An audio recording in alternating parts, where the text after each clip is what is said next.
Welcome. I'm Master Sergeant Tommy Williams, and I'll be presenting a project on interpersonal communication for Liberty University. Next slide.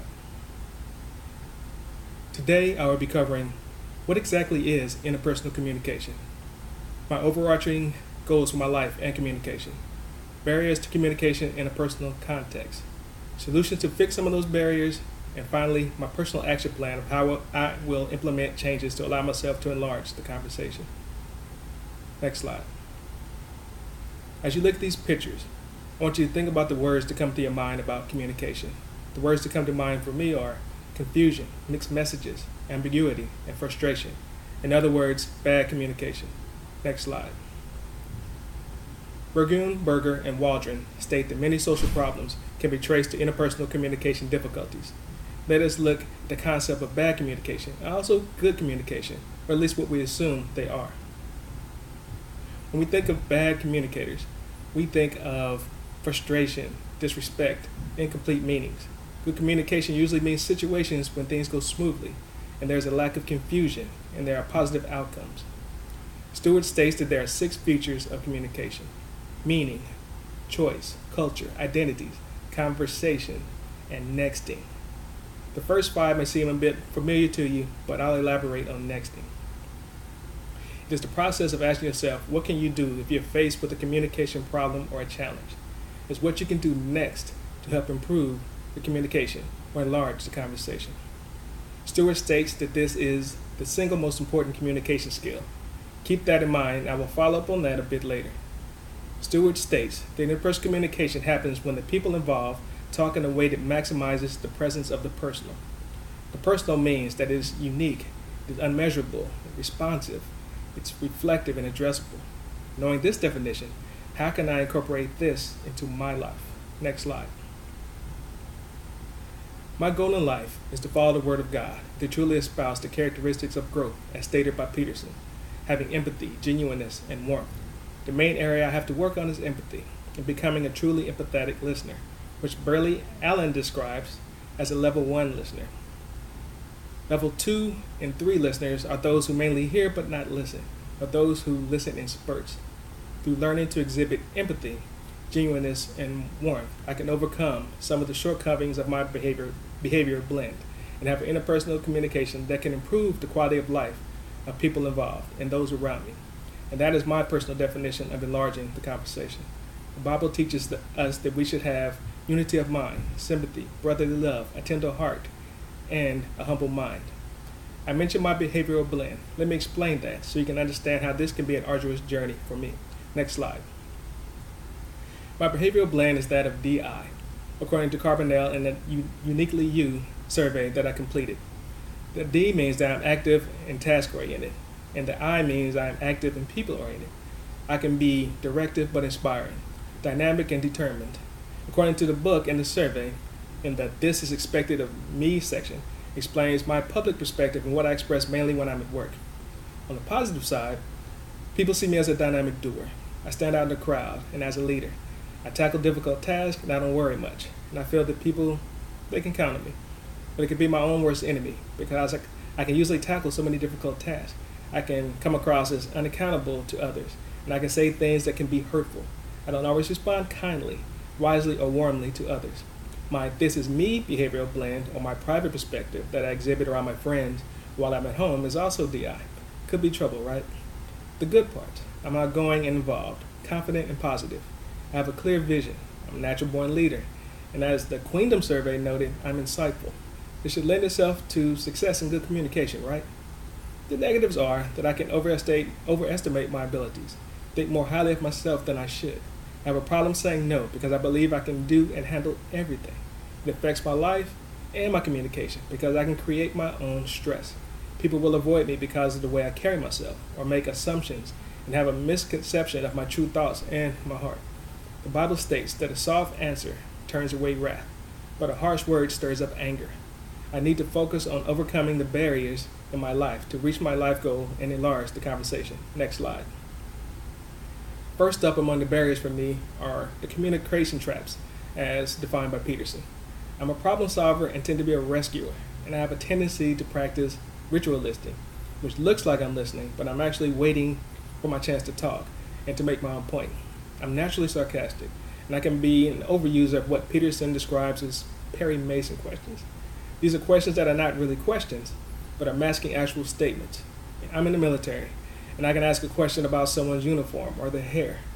My actual statement is that they need to fix their uniform or cut their hair. Hidden intentions. Next up is the dreaded why questions. When someone does something that I consider wrong and ask them why they did that, it leads to a defensive response, and communication often stops. This actually leads me into discussing the flat brain theory, also from Peterson. This theory assigns body parts to feelings and thoughts and show that they're actually different from each other. The stomach, that's the feeling, think gut feeling, and puts our feelings into words. The heart deals with our concerns and the openness of words, and the brain handles the thinking or the logic and puts our thoughts into actual words. When your stomach gets filled and jammed up with emotions, our hearts can turn cold, and our logic goes out the window, thus the flat brain. We blurt out things that we feel, but not necessarily want to say logically. There are two meanings to every message. A message must have that feeling, it must have logic, it must have openness to stay closest to the intended meaning. Stewart talks about messages and meta-messages. Meta-messages are those second messages that go deeper than the possibly intended original messages. Ripa, and Moss state that positive and negative feelings about others are seldom expressed in pure form. I'm guilty of hidden messages, and I need to work on meta-communication, which focuses on talking about those hidden messages. I also need to work on my flat brain and help others with that flat brain as I see it and I witness it on a daily basis. A flat brain tangle occurs when two people are flat brained and no communication is occurring, but there's a lot of talking and skewed perceptions of hearing. This, of course, leads into hearing what I want to hear and hearing bias, as outlined by Burley Allen.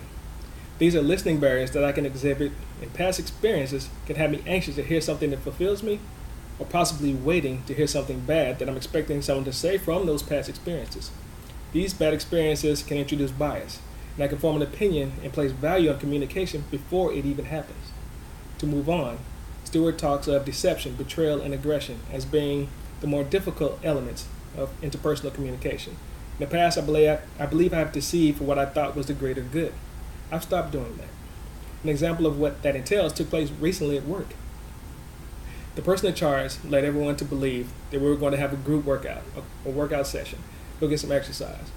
When she got everyone outside in workout clothes to prepare to stretch, she said that we would be picking up trash around the hospital.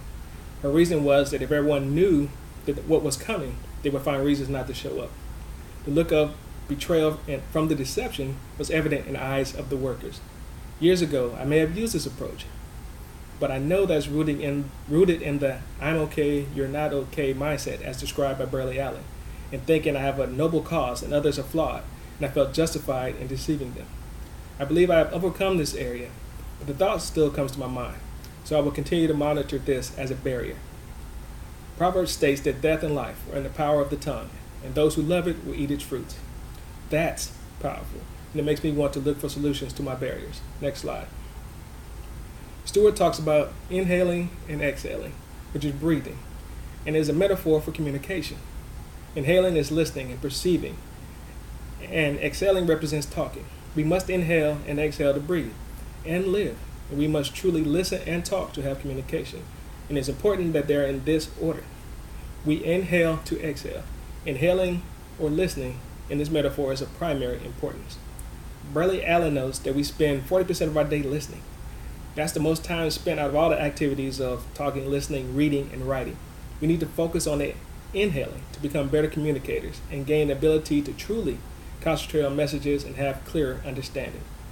Another solution would be the use of the talker-listener card, as described by Peterson. This is a valuable tool, a tangible card that you can hold in your hand as an example. And there's an example right there for you to look at on your slide of both sides of the card that you can use. After two people arrive at a flat brain situation, the calmer person should start out as the listener. The one who's more emotional should start out as the talker. The first talker owns the problem. He or she does not accuse or attack, but shares thoughts and feelings. The listener does not own the problem and provides safety and allows the other person to talk without advising, without agreeing. That's all I have to do is listen. When the two involved or even members of a group get through reading us out talker listener card, they can switch roles. This leads to balanced communication of heart, mind, and feelings involved. Now I will return to nexting. Stewart states communication is complex, continuous, and collaborative. No matter what's been said or how bad things look, there's always an option to take the next step towards positivity and enlarging the conversation. Even if you've been insulted, your next response can be creative and not in retaliation. We all have the power within us to use nexting, to collaborate, and have good interpersonal communication. This reminds me of Moses. He endured a few trials and tribulations, and many people spoke against him, but he always did the next thing. He was one of the meekest men who ever lived and who ever walked this earth, but he was also one of great strength and leadership. Meekness is not weakness. That is something that spoke to my heart and to my mind and to my behavioral blend. Let me know that I have some personal steps to take to become a better person and a better communicator. Next slide. My action plan is very, very simple, but it's not easy, and it will take work to execute. As Stewart notes, there are no easy fixes. Burley Allen also interjects that efficient communication takes energy. In addition to utilizing the solutions that I've mentioned on the previous slide, I have to strive to be a level 1 listener. I have to work at it. I must take the initiative and practice. We can listen at a rate much faster than others can speak, and I need to utilize that extra time into organizing and clarifying meaning, not making rebuttals. I must watch my nonverbals. What I believe I'm conveying has come across as something completely different from the personal feedback that I've gotten since taking this class. I can recognize negative nonverbals as brought forth and exercised by Burley Allen, but I have to really concentrate and recognize when I give those bad signals. Next slide. Thank you for your time today. I've discussed interpersonal communication and my overarching goals, especially that of showing empathy, genuineness, and warmth. I have given an overview of my behavioral blend and how it affects my communication, as well as some personal barriers to communication that I encounter. I outlined some solutions to those barriers and rolled that into my personal action plan.